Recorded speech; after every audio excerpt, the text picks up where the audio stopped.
புதுச்சேரியில் பட்டாசு கிடங்கில் ஏற்பட்ட வெடி விபத்தில் ஒருவர் பலியானார், 2 காயமடைந்தனர். புதுச்சேரியை அடுத்துள்ள அரியாங்குப்பம் மணவெளி கிராமத்தில் சேகர் என்பவருக்கு சொந்தமான நாட்டு பட்டாசு தயாரிக்கும் ஆலை உள்ளது.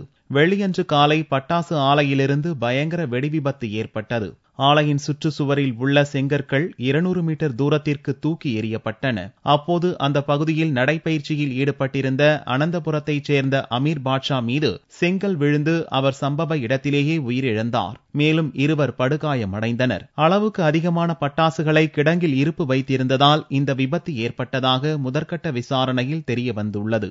இந்த சம்பவம் தொடர்பாக உரிமையாளர் சேகர் மீது வெடிமருந்து தடுப்புச் சட்டத்தின் கீழ் கைது நடவடிக்கை மேற்கொள்ளப்பட்டுள்ளதாக தாசில்தார் ரமேஷ் தெரிவித்தார். அந்த விபத்து நடக்கும்போது அவங்க தொழிற்சாலையில பட்டாசு தொழில உரிமைதாரரும் இல்ல, அல்ல எந்த பட்டாசும் அந்த நேரத்தில் தொழில் செய்யவும் இல்லை. செஞ்ச பட்டாசை அவங்க ஸ்டோர் பண்ணி வச்சிருந்திருக்காங்க.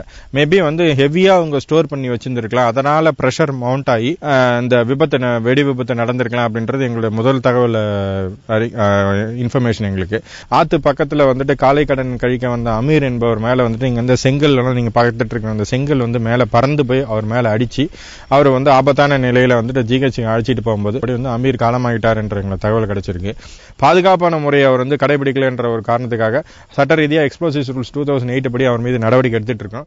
இந்த வெடி விபத்தை தொடர்ந்து புதுச்சேரியில் உள்ள பட்டாசு கிடங்குகளை தற்காலிகமாக மூட மாநில நிர்வாகம் உத்தரவிட்டுள்ளது.